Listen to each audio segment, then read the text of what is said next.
I'm Jane Raleigh. Welcome to a special edition of Dancing in the District. Today, I'll be talking with 24-year veteran of the Washington Ballet and the dark-eyed slayer of souls, Sona Kharatian. Thanks for joining us, Sona. If I could start, I want to hear about your family a little bit, taking it all the way back to your childhood. I know you were born into a ballet family. Both your mother and father were dancers and danced together, and then you worked most of your life with your father as a teacher and coach. Can you just talk about how that affected your childhood growing up and how that changed your view of dance and ballet? Yeah, of course. From very early age, I was immersed in the world of ballet. Both my parents were dancers. They were both graduates of the prestigious Vaganova Academy in St. Petersburg. After they graduated, they moved to Armenia and had this wonderful career. And so when I was born, I was basically raised in the theater, just hanging out in my mom's dressing room, roaming around in the hallways. It was very, interesting. And so I basically didn't have another choice but become a ballet dancer. Like, I was immersed in it. My brother was doing ballet. He was a little older. And so I couldn't wait to, be accepted in the academy and start my training. My dad, he moved to the States. He came to work at the Kirov Academy. I followed him. I came to Kirov Academy, had great training there, but he wasn't my teacher then. He didn't teach me until later, like I was about 16, 17. That's when, for me, the start was a little rough. Having my dad as my teacher, so I was always like daddy's girl. So all of a sudden he was like being very strict, and so that was sort of like hard for me. We had some hard times, also like being a teenager and being new in the country and everything. But eventually, maturity happened and growing up happened, and I joined the company, and I came to really appreciate all the things that he was saying, probably like later on, and so yeah, sometimes I would even now think like, a thought would go off in my head, and I'll remember him saying something, and I would be like, oh, well, now it clicks, now it makes sense. And, he sort of always had this patience with all his students. He's been an amazing teacher for many dancers that made really big careers in dance world. And I think he just continues to sort of be very special for all his students. And yeah, I guess, my dad's been just very, very special person, very giving and, full of wisdom. And so. Yeah, I'm curious how that shows up now in your relationship with your father. Like, is there a separation between your ballet life and dance life and your family? Or when you're with your father, it's all the same? Yeah, I think it's all sort of blended. We would just be having dinner and it would be a talk about ballet. It just all integrated. Yeah. So for him, I think dance is like everything. It's his destiny, he would say, sort of like for me now. There was not really, I can't tell a separation. Like at home, we would talk about ballet, and sometimes it would get much, right? Just also, I would feel a lot of pressure at some point because I know he would be looking at a performance and being critic. So I just had to go past that. I knew his best intentions and also just had the biggest trust. It's my dad. He doesn't, there's no competition. He wants, and he had the wisdom and, knowledge and all those things that he could pass along to me.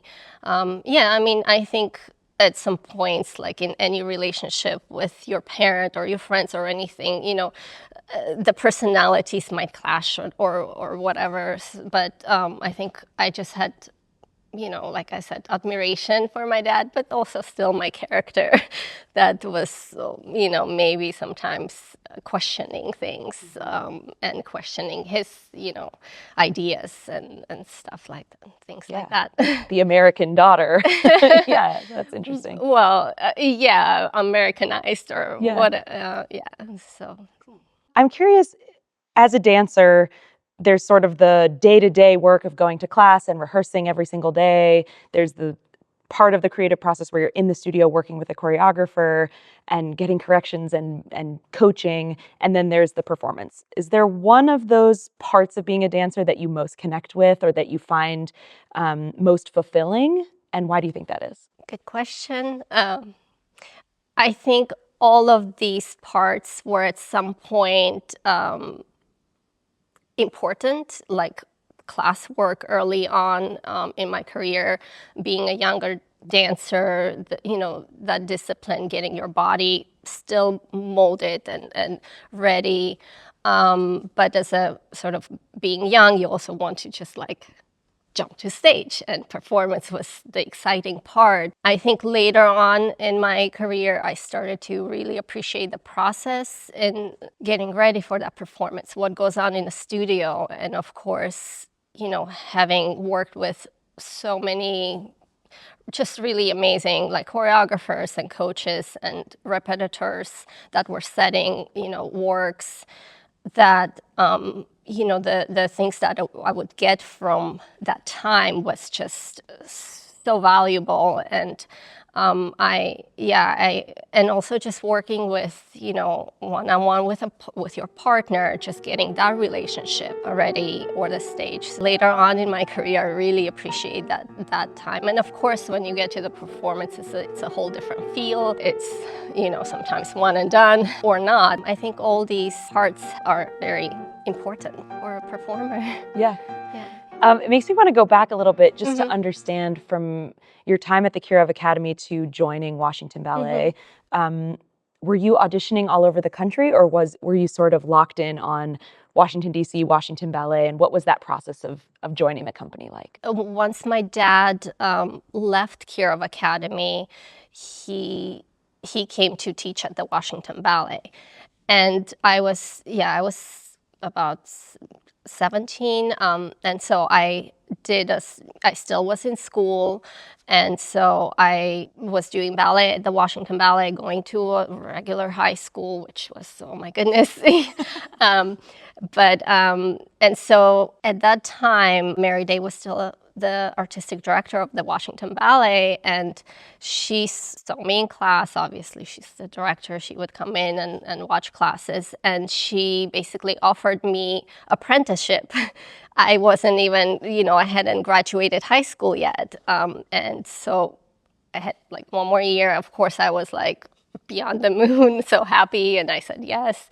And so I ended up just doing, correspondence and finishing my high school year that way. And I joined the Washington Ballet then. And so that's how it happened. I was apprentice for a few years, and then I went away to Florida because I think my dad thought that it would be good for me to sort of move away from, here and just experience another place, another company, and be on my own.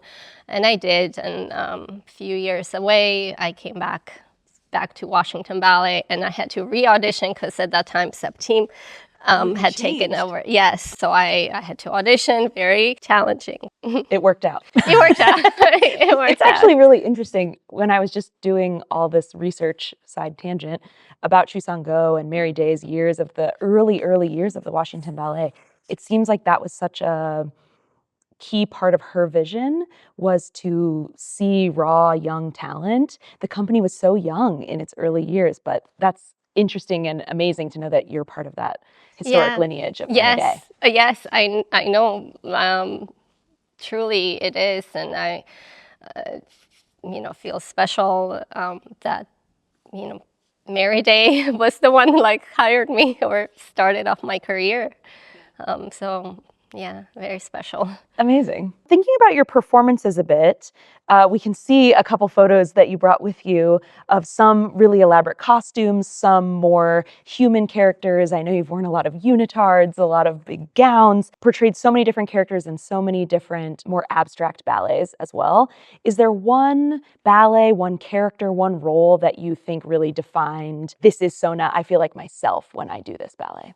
Probably would find myself in many of these roles and use power of imagination, right? I think, of course, like when you put a costume on, it sort of channels that feel of the character, but you don't do that until much later for the performance. So you sort of have to prepare for a role, in the studio with a leotard. And I think a person or an artist has like different personas or personalities in themselves that they might not know about or are like doormat. And so when you like channel a character or you're preparing a role, it all of a sudden just appears, and actually like you get surprised by it. And it has happened many times with me. And yeah, using the imagination. I think each role I can like pick one and say, oh, that was it. Because when I think of another one, I'm like, oh, that was it.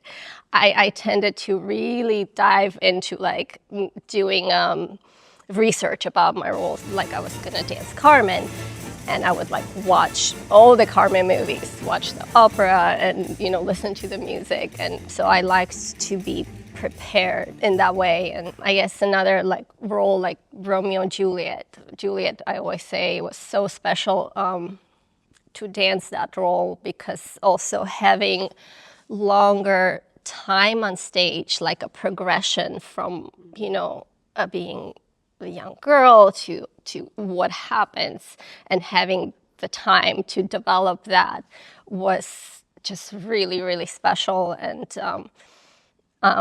yeah, and I think the shorter ballets are more abstract. You have to come with something into it. Of course, like Ratmansky's Seven Sonatas, it's a long parade. You're on stage long time, and so you make a story of what it is for yourself, and of course the coaching happens and what the choreographer intended, but it's in an abstract way. To me, all these roles and ballets just were special to work on, and the process of them. And like I said, you find in yourself these characters, you're like, oh, like the slayer of the souls. It's like, oh, and yeah, and then you can take them to approach other roles with fuller, I guess, capabilities, or fuller, all these things combined. A fuller sense of yourself. Yeah, I guess so. Yeah. How does that, all the research that you're talking about doing, how would you incorporate that into work with a partner? If it was pas de deux work, would you have conversations about the research you had done, or does that just come out naturally in the dancing? I think the partners that have their own journey of getting prepared for something. I mean, in the studio, it's mostly would be like, oh, we need to work on that step, or make that smoother transition, and work on the stamina, or whatever, or making things smoother. Of course, with partners that you have like a chemistry that's like, oh, we don't even have to speak, and that kind of trust to really work is easier. And with some, it was mostly like, oh, you have to just do an over and over run a pas de deux, or run section or whatever many times to get it, to have your sort of body memory for both of you. Yeah. Building on two things you mentioned, so Sarah Kaufman of the Washington Post, in your performance of Slaughter on 10th Avenue, called you the dark-eyed slayer of souls at Washington Ballet. And then another journalist, Lisa Traeger, referred to your performance in Ratmansky's Seven Sonatas as spellbinding, and that you moved with maturity and heartfelt emotions. Is there a specific performance or a specific chapter maybe of your career where you felt like you had really found yourself, or felt like I've gone from a follower to a leader, or felt elevated in a specific moment of your career? Yeah, the performances mentioned were a bit later in my career, so I had the maturity, I had the experience of dancing many roles already, so I knew already how to sort of captivate the audience's attention first, and then develop whatever emotional or storyline that's happening. So I had that through the experience. But I think going back to my younger time, I guess I would say like there was a time choreographer Trey McIntyre, he was sort of one that I remember pulling me out of my shelf. At the time, I was very classical ballerina, and he basically was telling me, no, you have to dance with your whole body, and that was, a change and sort of a change that came, and so I had to approach things differently. Of just making a shape. In classical ballet, for to do pirouettes and things important to express, you really had to find a connectivity between your emotion with a movement. So you could just do a gesture, and there had to be a meaning behind it. So it wouldn't be a mechanical thing. When he said it, I was like, oh yeah, maybe I need to do that. And you start doing it a little more and then discovering, wow, it's actually freedom to move in that way. And yeah, I think then on, I started to sort of free myself and move with intent. Yeah, and connectivity.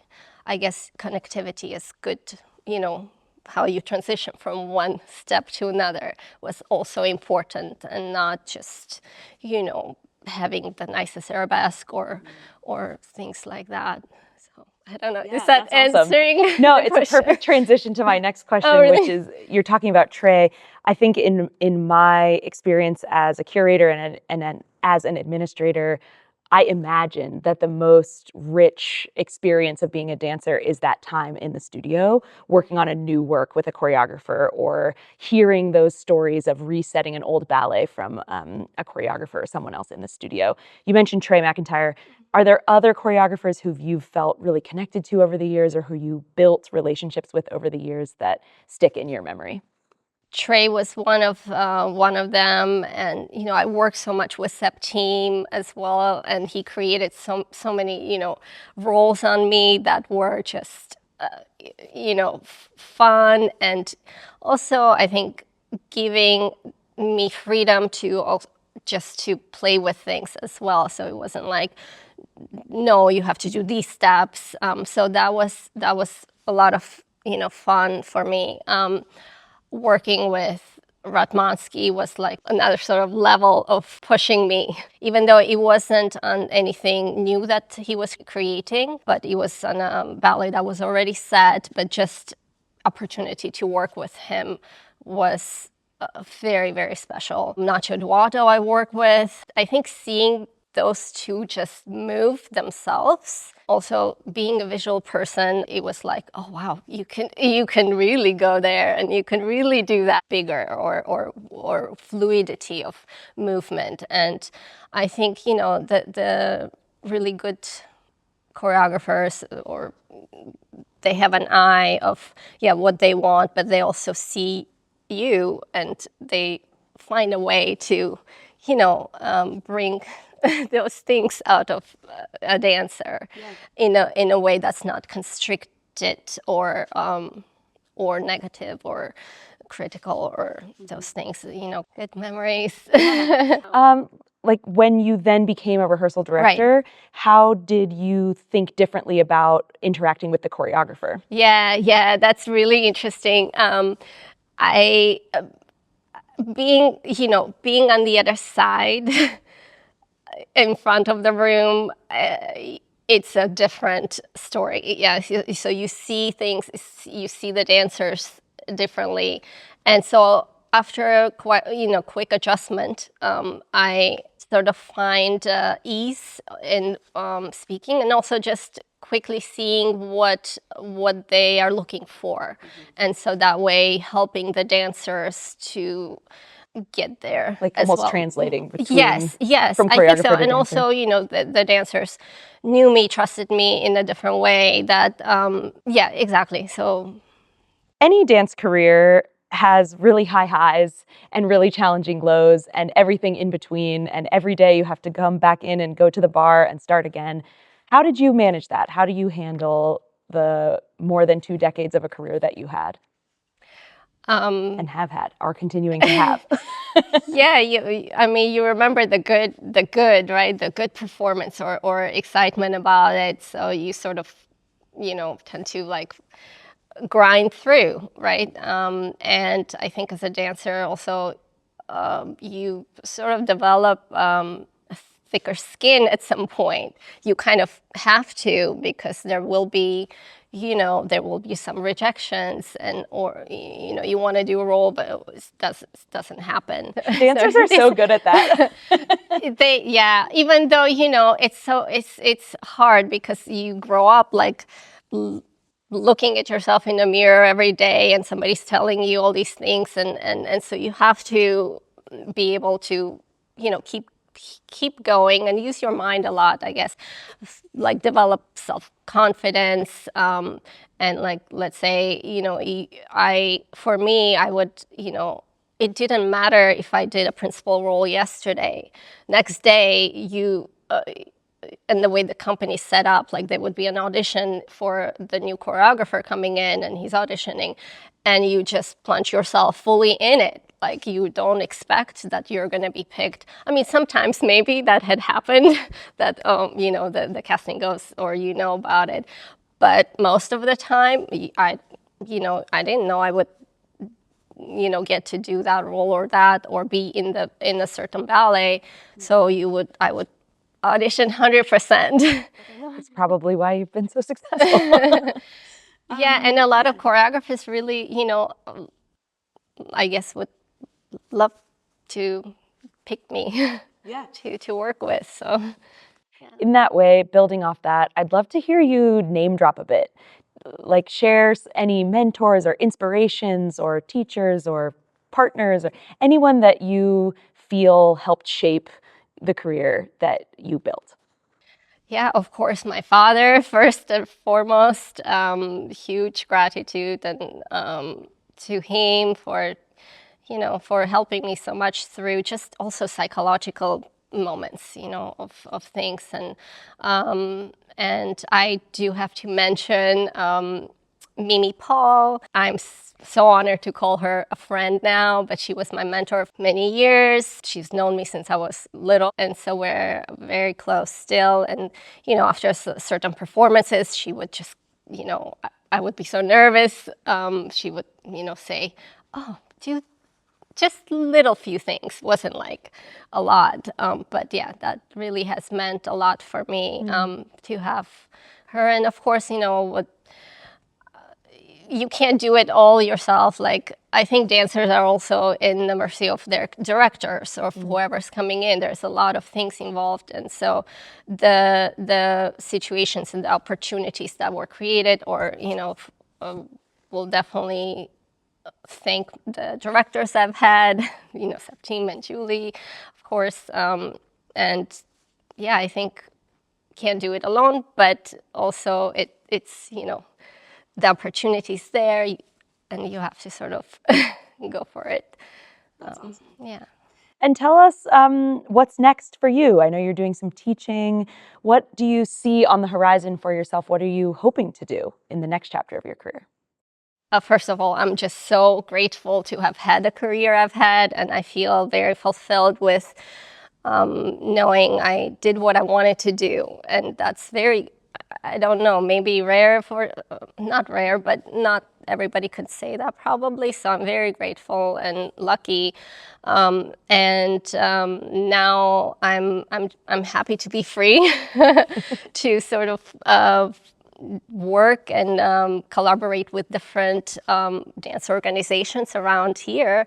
And also just looking forward to, this is time to give back, right? To pass on the knowledge to the next generation of dancers. And I love teaching, I love coaching, and who knows, maybe being in a leadership position one day. So never know. That's awesome. Yeah. Okay.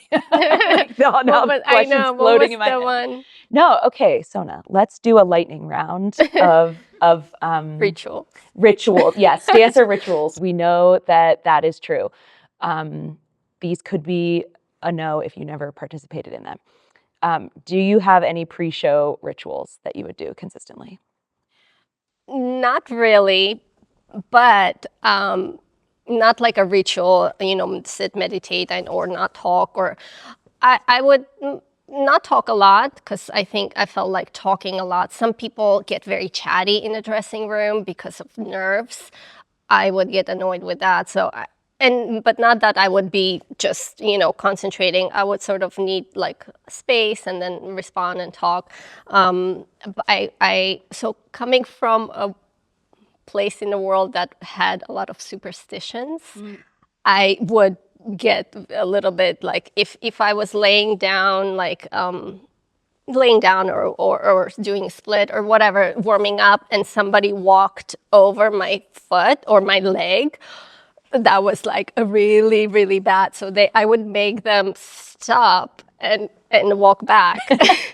So yeah, even though, rational mind is like, doesn't make sense, right? But yeah, that happened. And something I would have on my my mirror desk before for my makeups was a little icon that was like my mom's, my grandmother's. They were Ukrainian Orthodox, and so I would, even though I'm not religious, like I don't go to church, I'm a spiritual person, but so I would always have that, and if God forbid, I forgot it, so that's something I would always have.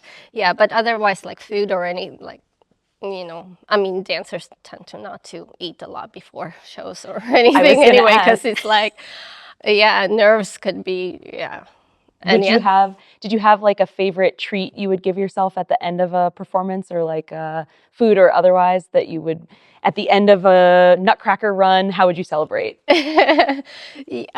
Definitely with, the girls in the dressing room be like, oh, we need to have bubbles, especially like at the end of the week's run, because when it's, during the week, you have to come in and, but at the week's end and you have a one day or 2 days off, then we would celebrate with like, some champagne drinking. That's awesome. Yeah. Okay, a list of favorite things. Do you have a favorite leotard that you like wore until it had a zillion holes in it? No, no, not You're really. So pure. You're so just like, no, it's all good. Yeah. What's your favorite piece of music you've ever danced to? I know I talked about Carmen, but sort of that music. I love Bizet and that score, and L'amour. I just love that piece of music, and yeah. Oh, that's awesome. Oh, and sorry, one more. So I danced this pas de deux by Nacho Duato called Corps Perdu, and I didn't know at the time, but when he came and was rehearsing it, he said that the music is so beautiful. It's sang in Catalan, and it's sort of, it reminds me of Armenia. And he said that it was an old Armenian song that under a pomegranate tree or something like that was sang in Catalan. And so that was, it's really, really pretty. That's amazing. What's your favorite combination in a ballet class? My favorite combination, or like steps. Definitely not turns. Wasn't.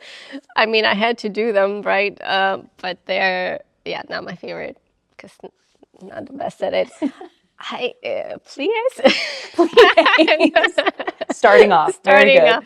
I mean, tendus and pliés. And then I do like adagio on center, especially if it's not the heavy one, like moving adagio that my dad would give a lot of moving adagios, and I try to do that now.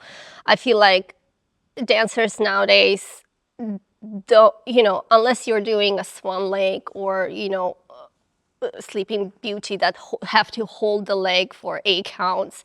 I feel nowadays you have to be able to move and connect things with the strength. And for a company dancers, I like to give a moving adagio that you can use the space and still have legs up, but you're not holding them for like 2/8.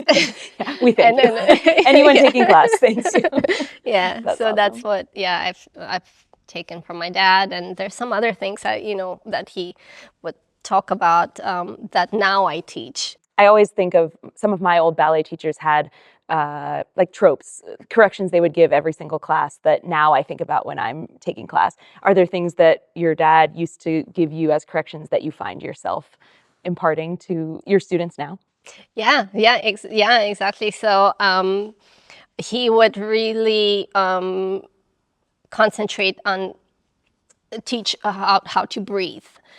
Breathing is very important for him. Also, he had background in martial arts, and so that taught him that you need oxygen, you need to breathe, and dancers are not being taught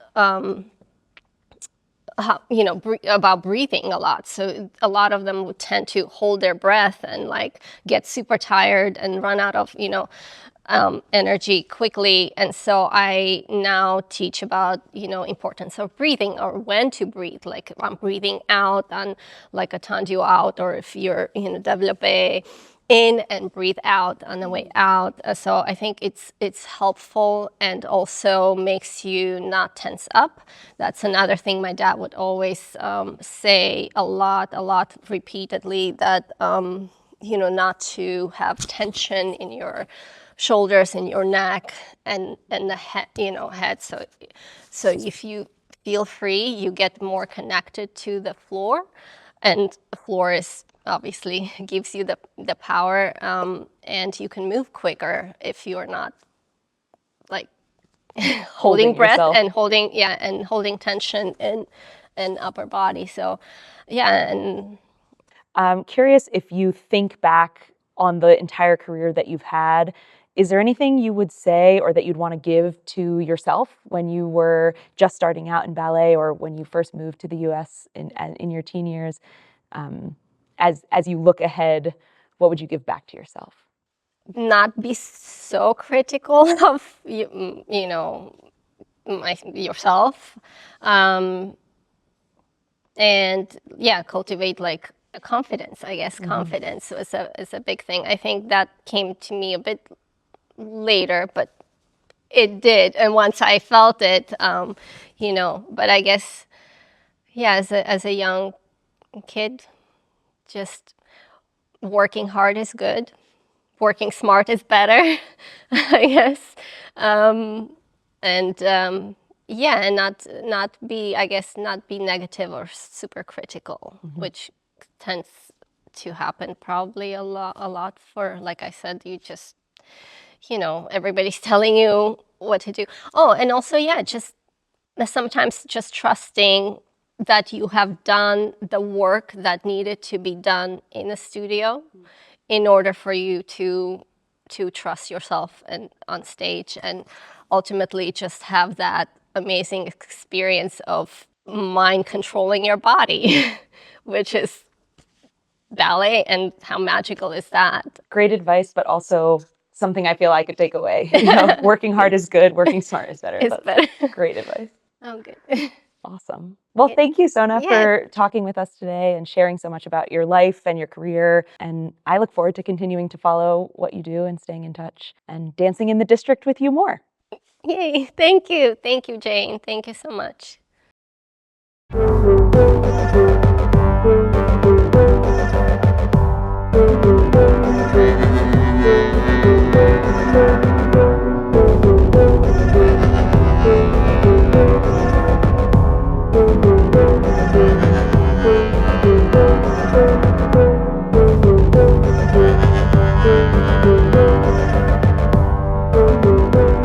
Are there other questions from the crowd?